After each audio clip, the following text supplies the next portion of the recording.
Na 77. ročníku Veľkej Pardubickej sa spolu s Československom zúčastnili aj Sovietský zväz, Rumunsko, Bulharsko a Maďarsko.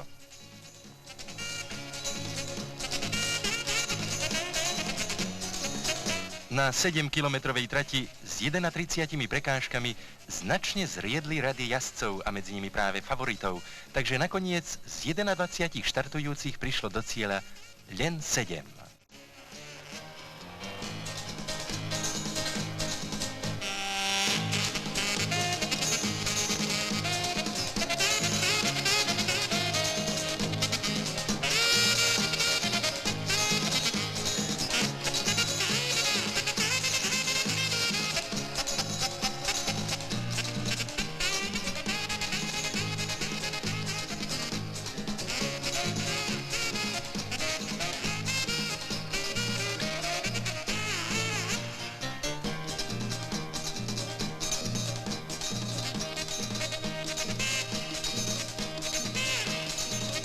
Prekvapením bolo víťazstvo málo známeho jazdca Kňazíka na 7-ročnom plnokrvnom Nestorovi z Prešova.